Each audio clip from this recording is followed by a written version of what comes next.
বিশেষকৈ যিটো পুলিচি আতিশয্য ৰাতি ৰাতি মানুহবোৰ উঠাই লৈ গৈ আছে, ডেইলি নিউজত ভাইৰেল হৈ আছে। লাখ লাখ টকা নি মানুহবোৰক মানে যথেষ্ট হাৰাশাস্তি কৰিছে আৰু ডিচিজন মুখত লেখা লগাই বহি আছে, ফিটা মাৰি বহি আছে। যিজন ডিচিৰ নাকৰ আগেদি এই বৰপেটা বাঘবৰৰ এটা প্ৰাইভেট গৰুৰ বজাৰ, মই শুনামতে প্ৰতি 7 পৰা 2 লাখকৈ অৰ্থাৎ মাহত প্ৰায় 8 লাখকৈ ঘোচ লয়।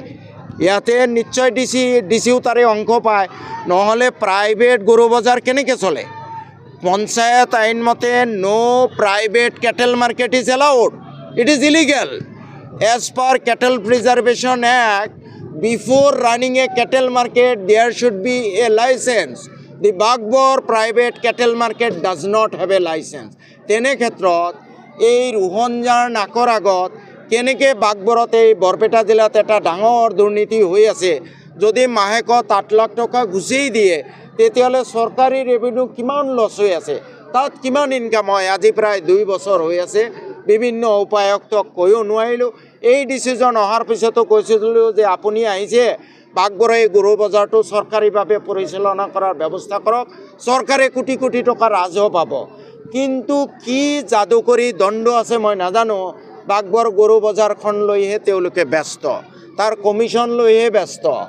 SP চাহাবতো প্ৰত্যক্ষভাৱে জড়িত আৰু DC চাহাবৰ নলেজত অনাৰ পিছতো যে বাঘবৰ গৰু বজাৰৰ প্ৰাইভেট ইলিগেল মাৰ্কেটটো বন্ধ কৰা নাই, মই এতিয়া নিশ্চিত হৈছোঁ DC চাহাবেও ইয়াৰ পৰা এটা মোটা অংকৰ কমিশ্যন পায়, নহ'লে 2খন আইন বিৰুদ্ধে এখন প্ৰাইভেট ব্যক্তিগত গৰু বজাৰ কেনেকৈ চলি থাকে।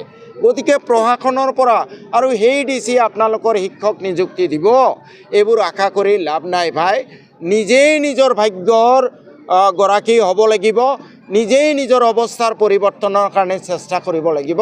মই আমাৰ মিয়া সমাজক আহ্বান জনাইছোঁ, নিজৰ কৰ্মৰ ওপৰত বিশ্বাস ৰাখক, নিয়ত কৰক নিজৰ অৱস্থাৰ পৰিৱৰ্তনৰ কাৰণে আৰু কৰ্ম কৰক। শিক্ষাত আটাইতকৈ বেছি গুৰুত্ব দিয়ক, সৎ জীৱন যাপন কৰক, সৃষ্টিকৰ্তাৰ কৰোণা ভিক্ষা কৰক, সৎ ব্যৱসায় কৰক আৰু ৰাজনীতি অলপ কমাই কৰক। এইটোতো গোটেই অসমত চলি আছে আৰু উচ্ছেদটো আজি নতুন নহয়, ইয়াৰ আগতেও হৈছে, 40 চনৰ আগতে হৈছে উচ্ছেদ। গোবিন্দপুৰ ৰিজাৰ্ভ 40 চনৰ আগত হৈছে। এই উচ্ছেদ 1920 চনৰ পৰা চলি আছে, লাইন ছিষ্টেম আৰম্ভ হোৱাৰ পৰা। কিন্তু আমি মিয়াটো জাগ্ৰত নহ'লোঁ, আমাক খালি লণ্ঠন লাগে, লাল বাতি থকা গাড়ীৰ পিছে পিছে আমি দৌৰি থাকোঁ মূৰ্খৰ দৰে। মিয়া জাগ্ৰত হ'বৰ হ'ল 1920 চনৰ লাইন ছিষ্টেমৰ পৰা যি উচ্ছেদ, গোবিন্দপুৰ উচ্ছেদ হৈছিলে 1938 চনত। আমি কিবা ব্যৱস্থা ল'লোনে?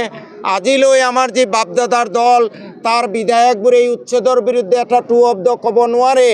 আমাৰ মিয়াইতো ভাবি আছে, মূৰ্খৰ ৰাজ্যত বসবাস কৰি আছে যে BJP চৰকাৰ গ'লে আমি ৰক্ষা পাম, ৰক্ষা নাপায়। এই বিধায়কসকলে আপোনালোক মন্ত্ৰী হ'লেও আপোনালোকক ৰক্ষা নকৰে। আপোনালোকে ৰাজনীতি ভালকৈ বুজি পাব লাগিব। আপোনালোকৰ আটাইতকৈ প্ৰয়োজন মই ভাবোঁ এতিয়া মাটিৰ পট্টা আৰু নদীৰ সামগ্ৰিক নিয়ন্ত্ৰণ, যিটো চৰকাৰী পক্ষত থাকিয়ে পৰা যাব, বিৰোধী পক্ষৰ MLA থাকি লাভ নাই। মোক দলে হুইপ জাৰি কৰিছে।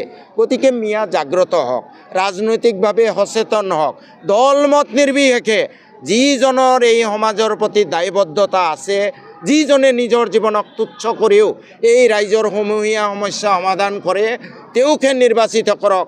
দালাল চামচাৰ পিছে পিছে ঘূৰা বন্ধ কৰক। মিয়াই দালাল মাৰা আৰম্ভ কৰিব লাগে।